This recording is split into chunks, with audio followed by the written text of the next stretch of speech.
آپ صلی اللہ علیہ وسلم کی کتنی اولادیں تھیں، اور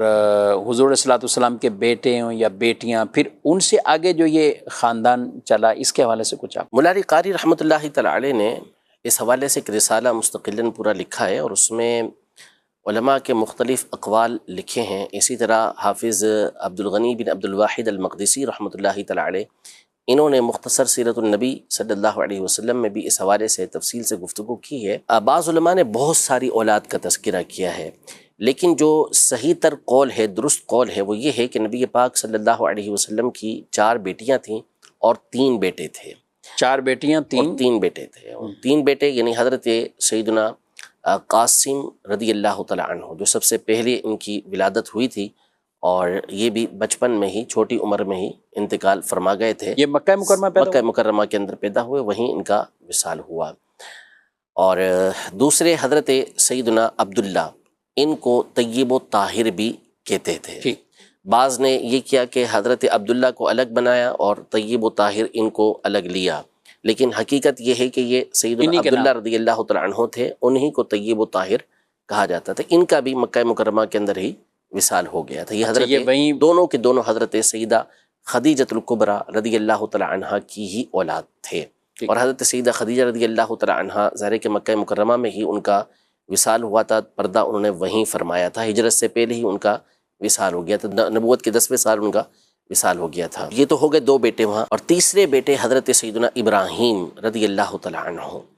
یہ حضرت سیدہ ماریہ قبطیہ رضی اللہ تعالیٰ عنہ کی اولاد تھے۔ نبی پاک صلی اللہ علیہ وسلم کے لیے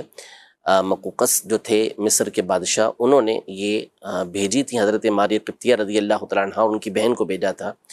تو نبی پاک صلی اللہ علیہ وسلم نے ان کو اپنے پاس قبول فرمایا تھا، اور انہی سے حضرت سیدنا ابراہیم رضی اللہ تعالیٰ عنہ کی ولادت ہوئی تھی۔ یہ آپ صلی اللہ علیہ وسلم کی یعنی ویسے تو جس کو اس زمانے کے اندر کنیز کہا جاتا تھا، لیکن پھر ان کو علماء نے باقاعدہ ازواج مطہرات کے اندر شامل مانا ہے، باقاعدہ اس پر کلام ہے علماء کا، تفصیل ہے اس کے اندر کہ ان کو اس کے اندر شامل کیا گیا ہے۔ تو ان سے حضرت سیدنا ابراہیم رضی اللہ تعالیٰ عنہ کی ولادت ہوئی، یہ مدینہ منورہ۔ تو یہ بھی تقریباً 18 مہینے کی عمر تھی اس میں، نبی پاک صلی اللہ علیہ وسلم کے سامنے ہی ان کا وصال ہوا، اور مشہور حدیث پاک ہے کہ جب ان کا وصال ہوا تو نبی پاک صلی اللہ علیہ وسلم کی مبارک آنکھوں میں آنسو تھے، تو صحابہ کرام علیہ رضوان میں سے بعض نے عرض کیا رسول اللہ آپ بھی رو رہے ہیں، یعنی حضور صلی اللہ علیہ وسلم چونکہ منع فرماتے تھے، لیکن وہ اس زمانے کا جو طریقہ کار تھا اس سے منع فرماتے تھے، تو چیخ کے رویا جاتا تھا اور واویلا کیا جاتا تھا، بے صبری والا انداز تھا، تو اس سے جو پہلے اسلام سے پہلے کا طریقہ کار تھا اس سے نبی پاک صلی اللہ علیہ وسلم منع فرما دیا تھا۔ تو روتے ہوئے دیکھا تو عرض کی کہ یا رسول اللہ آپ بھی روتے ہیں؟ تو حضور صلی اللہ علیہ وسلم نے فرمایا کہ ہمارا دل غمگین ہے، آنکھوں سے آنسو بہتے ہیں، لیکن ہم کہتے وہی ہیں جس سے ہمارا رب راضی ہو۔ اور یہی آپ اپنے بیٹے کو کہہ رہے تھے کہ ابراہیم تمہاری فرقت میں ہمارا دل غمگین ہے، لیکن ہم اللہ تبارک و تعالیٰ سے راضی ہیں۔ تو حضرت ابراہیم رضی اللہ تعالیٰ عنہ یہ وہ ہستی تھے کہ نبی پاک صلی اللہ تعالیٰ علیہ وآلہ وسلم کی دوسری اہلیہ سے ہوئے، یعنی حضرت سیدہ ماریہ قبطیہ رضی اللہ تعالیٰ عنہ سے ہوئے، باقی ان سے پہلے جتنی بھی اولادیں ہیں وہ سیدہ خدیجہ رضی اللہ تعالیٰ عنہ سے ہوئی ہیں۔ یہ تو 3 بیٹے تھے، اور تینوں کے تینوں یہ سامنے ہی نبی پاک صلی اللہ علیہ وسلم کے وصال فرما گئے۔ ان کی عمر مبارک جو مکہ مکرمہ میں، وہ سارے تقریباً چھوٹی عمر کے اندر، یعنی بعضوں نے حضرت قاسم رضی اللہ تعالیٰ عنہ کے لیے لکھا، خود مولا علی قاری رحمۃ اللہ تعالیٰ علیہ نے اپنے اس رسالے کے اندر ذکر کیا کہ ان کی عمر بڑی ہو گئی تھی اور وہ گھوڑے پہ بیٹھنے کے قابل ہو گئے تھے، یا اس طرح کے کلمات ذکر کیے، لیکن صحیح یہ ہے کہ ان کی بھی چھوٹی ہی عمر تھی، اس میں وصال فرما گئے تھے، کوئی بلوغت کی عمر یا اس عمر کو نہیں پہنچے تھے، یہ حضرات نہیں پہنچے تھے۔ اچھا، شہزادوں کا آپ نے کہا، تو بیٹیوں کے والے سے؟ جی، یہ 3 شہزادے ہو گئے، اور بیٹیوں میں سب سے بڑی حضرت سیدتنا زینب رضی اللہ تعالیٰ عنہا تھیں۔ نبی پاک صلی اللہ تعالیٰ علیہ وآلہ وسلم ان سے بڑی محبت فرماتے تھے، اور 2 اولاد تھیں ان کی، ایک حضرت علی نام تھا ان کا رضی اللہ تعالیٰ عنہ، یہ چھوٹے تھے اور نبی پاک صلی اللہ علیہ وسلم ان سے بڑی محبت فرماتے تھے۔ جس وقت مکہ مکرمہ میں نبی پاک صلی اللہ علیہ وسلم داخل ہو رہے تھے تو اونٹنی پر جو آگے نبی پاک صلی اللہ علیہ وسلم کے ساتھ بیٹھے ہوئے تھے وہ یہی حضرت زینب رضی اللہ تعالیٰ عنہ کے بیٹے تھے۔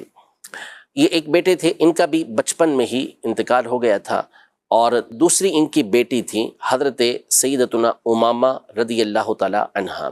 اور نبی پاک صلی اللہ علیہ وسلم ان سے بھی بڑی محبت کیا کرتے تھے۔ ایک مرتبہ ایک ہار آیا، زرقانی کے اندر یہ روایت ہے کہ ایک بڑا خوبصورت ہار نبی پاک صلی اللہ علیہ وسلم کی بارگاہ میں پیش کیا گیا، تو حضور پاک صلی اللہ علیہ وسلم نے فرمایا کہ میں اس کو دوں گا کہ جو مجھے اپنے اہل بیت میں سب سے زیادہ پیاری ہیں۔ اللہ، تو اب سب کا ذہن یہ کہ یہ حضرت عائشہ رضی اللہ تعالیٰ عنہا کو ملے گا، لیکن یہ قریب میں کھیل رہی تھیں تو نبی پاک صلی اللہ علیہ وسلم نے ان کو بلایا اور ان کو یہ ہار دے دیا، حضرت امامہ رضی اللہ عنہا۔ اور بخاری شریف کی مشہور حدیث پاک ہے کہ نبی پاک صلی اللہ تعالیٰ علیہ وآلہ وسلم ایک مرتبہ ان کو باہر لے کر آئے اور یہ ان کو کندھوں پہ سوار کیا ہوا تھا نبی پاک صلی اللہ علیہ وسلم نے، اور یہ آپ کی خصوصیات میں سے ہے نماز کے حوالے سے کہ آپ نے نماز پڑھائی اور یہ کندھے پر پاک سے ان کو اٹھایا ہوا تھا۔ جب نبی پاک صلی اللہ تعالیٰ علیہ وسلم سجدے میں جاتے تو ان کو ایک طرف رکھ دیتے، پھر اٹھتے تو دوبارہ ان کو کندھوں پہ لے کرتے تھے۔ تو بڑی محبت فرماتے تھے نبی پاک صلی اللہ تعالیٰ علیہ وسلم ان سے۔ اور حضرت سیدہ فاطمہ زہرا رضی اللہ تعالیٰ عنہا کے وصال کے بعد حضرت علی رضی اللہ تعالیٰ عنہ نے بی بی فاطمہ رضی اللہ تعالیٰ عنہا کی وصیت پر انہی سے نکاح کیا تھا، سیدہ امامہ رضی اللہ تعالیٰ عنہا سے۔ اور دوسرے نمبر پر حضرت سیدتنا رقیہ رضی اللہ تعالیٰ عنہا تھی، نبی پاک صلی اللہ علیہ وسلم کی شہزادی، اور ان کا نکاح حضرت سیدنا عثمان غنی رضی اللہ تعالیٰ عنہ سے ہوا تھا۔ پہلی یہی شہزادی تھیں جن سے حضرت عثمان غنی رضی اللہ تعالیٰ عنہ کا نکاح ہوا، اور ان کے یہاں بھی ایک بیٹے کی ولادت ہوئی تھی جس کا نام عبداللہ تھا رضی اللہ تعالیٰ عنہ۔ تو حبشہ میں جو ہجرت ہوئی تھی وہاں پر یہ لوگ گئے تھے،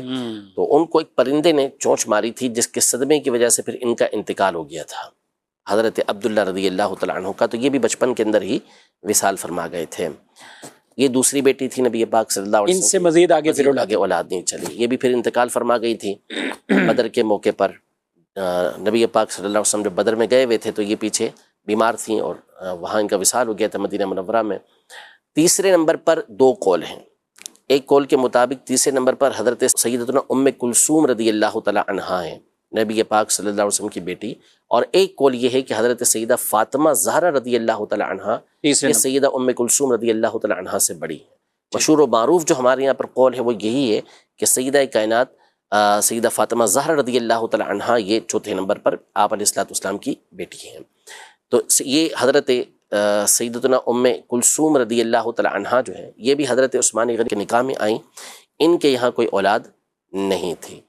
اب یہاں پر جو توجہ طلب بات ہے وہ یہ ہے کہ تینوں شہزادے اور تینوں شہزادیاں یہ نبی پاک صلی اللہ تعالیٰ علیہ وآلہ وسلم کے سامنے ہی انتقال فرما گئیں، زندگی میں ہی نبی پاک صلی اللہ علیہ وسلم کی تشریف لے گئیں۔ اور سیدہ فاطمہ زہرا رضی اللہ تعالیٰ عنہا کی ذات گرامی وہ تھی کہ جو نبی پاک صلی اللہ تعالیٰ علیہ وآلہ وسلم کے وصال ظاہری کے وقت آپ حیات تھیں، اور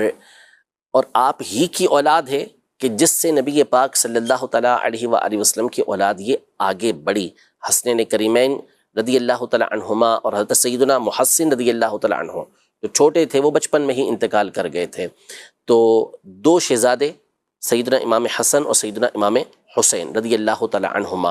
اور اسی طرح آپ کی بیٹیوں کے حوالے سے بعض سیرت نگار ہیں انہوں نے 3 تعداد لکھی ہے اور بعض نے 2 لکھا ہے۔ ایک بیٹی حضرت سیدہ زینب رضی اللہ تعالیٰ عنہ جو مشہور و معروف ہیں کربلا میں، جو امام حسین رضی اللہ تعالیٰ عنہ کے ساتھ تھیں وہ، اور دوسری حضرت سیدتنا ام کلثوم رضی اللہ تعالیٰ عنہ یہ شہزادی تھیں، اور بعض نے کہا کہ آپ کی تیسری شہزادی حضرت سیدہ رقیہ رضی اللہ تعالیٰ عنہا بھی تھیں۔ تو یہ حضرت فاطمہ زہرا رضی اللہ تعالیٰ عنہا کی اولاد تھیں۔ ان میں سے حضرت زینب رضی اللہ تعالیٰ عنہا کی اولاد کا سلسلہ بھی چلا، لیکن ظاہر ہے کہ جو نسب چلتا ہے وہ والد کی طرف سے چلتا ہے۔ یہ صرف اور صرف حضرت سیدہ فاطمہ زہرا رضی اللہ تعالیٰ عنہا کو شرف حاصل ہوا کہ ان کا نسب، ان کی اولاد کا جو نسب ہے وہ نبی پاک صلی اللہ علیہ وسلم کی طرف منسوب ہوا، اور آپ کے بیٹوں میں صرف چونکہ حضرت امام حسن اور امام حسین رضی اللہ تعالیٰ عنہما تھے تو ان کی اولاد پھر یہ نبی پاک صلی اللہ تعالیٰ علیہ وسلم کی اولاد کہلائی۔ حضرت زینب رضی اللہ تعالیٰ عنہا کا نکاح جو ہوا تو ظاہر ہے کہ ان کی جو اولاد ہوئی وہ پھر اپنے والد ہی کی طرف منسوب ہوئی۔ سبحان اللہ۔